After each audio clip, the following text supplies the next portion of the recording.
Reshma market गई है और मनीषा सो रही है। क्या?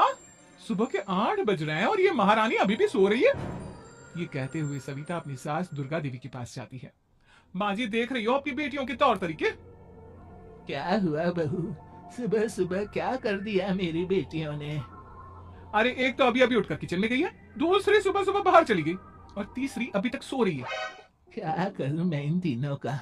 मैं तो परेशान हो गई हूँ। जा जाकर उठा उसे और रेशमा से मैं बात करती हूँ। सविता सीधा मनीषा के कमरे में जाती है और उससे कहती है, महारानी जल्दी उठो, सूरज सर पर आ गया है। भाभी, थोड़ी देर और सोने दो ना, मैं रात को लेट सोई थी, वो क्या ना यूनिट टेस्ट चल रहे हैं। शराफत से उठती है या नहीं, या फिर पानी की भरी बाल्टी डालूं तेरे ऊपर? नहीं नहीं भाभी, मुझे बिस्तर में नहीं लाना, उठती हूँ मैं। मनीषा जल्दी से उठकर बाथरूम में चली जाती है। सभी आराम से बैठकर नाश्ता कर रहे होते कि तभी रेशमा बाजार से हाथ में सामान लिए आ जाती है। रेशमा को देखते ही सविता उस पर बरस पड़ती है। लो, आ गई महारानी। ऐसा भी क्या सामान लाना था जो सुबह आंख मलते ही बाजार की तरफ रवाना हो गई? भाभी, कल आप ही तो चीख रही थी कि घर का सारा सामान मुझे ही लाना पड़ता है, घर में किसी को भी किसी काम से कोई लेना देना नहीं है। अब मैं बाजार जाकर सामान ले आई तो आपको इस बात से भी तकलीफ हो रही है? देख रही हो माँ जी, अपनी बेटी की जुबान कैंची से भी तेज चलती है। और मयंक, आप तो कुछ कहेंगे नहीं अपनी लाडली बहन को? रेशमा, अपनी भाभी से ऐसे बात नहीं करते। चलो माफी मांगो। भैया, मैं क्यों माफी मांगू? आप भाभी से बोलिए ना कि हम पर कम हुक्म चलाया करे। हम इस घर की बेटियां हैं और आपकी पत्नी की ननद है, नौकरानी नहीं। लो कर लो बात। इनकी भलाई के लिए कुछ भी बोलो तो इन्हें बुरा लग जाता है। इस घर में यही इज्जत है मेरी। देख लो माँ जी, आपकी बेटी किस लहजे में मुझसे बात कर रही है। सविता वहां से चली जाती है। मयंक को बहुत गुस्सा आता है, वो भी वहां से चला जाता है। फिर करिश्मा रेशमा को समझाती है। रेशमा, तुम्हें भाभी से माफी मांग लेनी चाहिए थी ना। लेकिन दीदी, मैंने कुछ किया ही नहीं, तो मैं माफी क्यों मांगू? हाँ करिश्मा दीदी, रेशमा दीदी जैसे ही घर में आई भाभी ही उन पर चिल्ला रही थी। हाँ, मैं मानती हूँ कि गलती भाभी की थी। मैं तो इसलिए बोल रही हूँ कि भाभी ने माँ को तो पूरी तरह अपने वश में कर लिया है। वो हमारी बात सुनती ही नहीं। मयंक भैया हमारे लिए हमेशा खड़े रहते हैं, इसलिए उनकी बात का मान तो तुम्हें रखना चाहिए था ना। कोई फायदा नहीं दीदी, कुछ दिनों की बात और है, भाभी उन्हें भी हमारे खिलाफ भड़का देंगी। फिर वो भी माँ की तरह हमारी किसी बात का विश्वास नहीं करेंगे। इसी तरह सविता अपनी तीनों ननदों को किसी न किसी बात पर परेशान करती रहती थी। एक दिन मयंक अपनी तीनों बहनों के लिए गिफ्ट लाया। करिश्मा, ये तुम्हारे लिए हार का सेट। रेशमा, तुम्हारे लिए सुंदर सी ड्रेस। और मनीषा, तुम्हें किताबें पसंद है ना, तुम्हारे लिए किताबें लाया हूँ। थैंक यू भैया, थैंक यू भैया, थैंक यू भैया। करिश्मा, तुम्हारा नेकलेस कितना सुंदर है, ये भैया कहाँ से ले आए होंगे? मैंने भैया को 3 दिन पहले फोन पर ये डिजाइन दिखाया था और आज भैया ये ले आए। सविता तो अपनी ननदों के गिफ्ट्स देखकर जल गई और करिश्मा का नेकलेस तो उसे भी बहुत पसंद आया था। अपनी बहनों के लिए कितना अच्छा नेकलेस लेकर आए हैं, मुझे कभी कोई गिफ्ट नहीं दिया। मैं आज ही ये हार चुरा लूंगी। रात में सविता करिश्मा का हार चुरा लेती है और इसी तरह उसे अपनी ननदों की जो भी चीज अच्छी लगती वो उसे मांगती नहीं, बल्कि रात के अंधेरे में चुरा लेती। इसी तरह दिन बीतते गए और सविता ने मयंक के दिल में भी उसकी बहनों के लिए नफरत पैदा कर दी। एक दिन मयंक ने करिश्मा और रेशमा के लिए रिश्ता देखा और ये बात उसने घर में सबको बताई।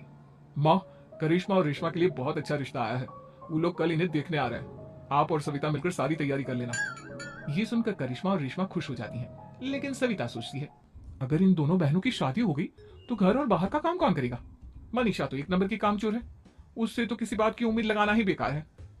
मुझे इस शादी को रोकना होगा। अगले दिन सभी लड़के वालों के स्वागत की तैयारी करने में लगे होते हैं। तभी मयंक अपनी बहनों से आकर कहता है, तैयार हो गई तुम दोनों?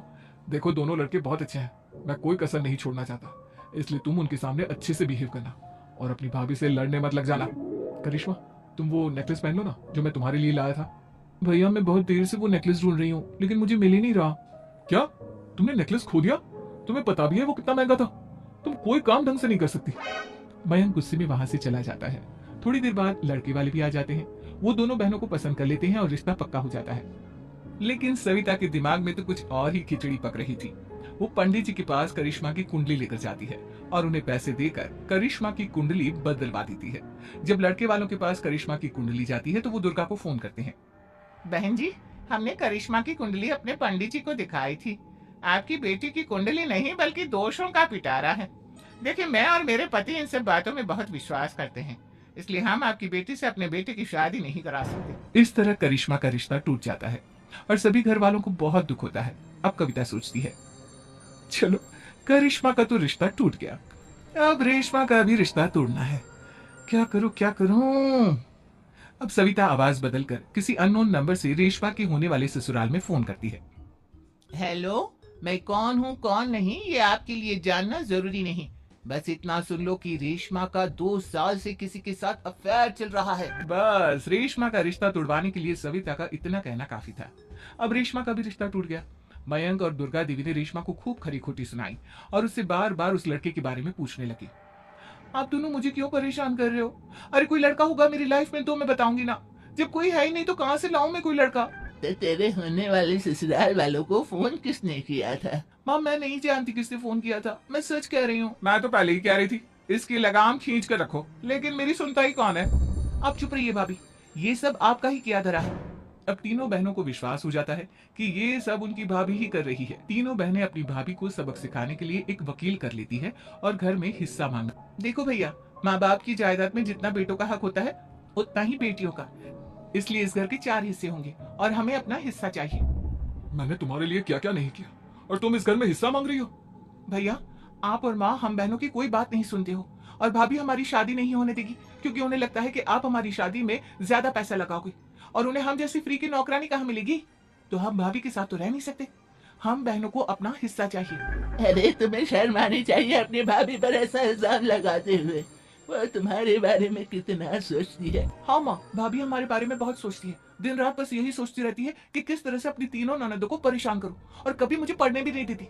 दोनों बहनों का रिश्ता भी तो इन्होंने ही तोड़वाया है और रात में हमारे कमरे में आकर हमारी चीजें भी चुराती हैं। इसी तरह सविता की तीनों ननदें अपनी बात पर अड़ी रही।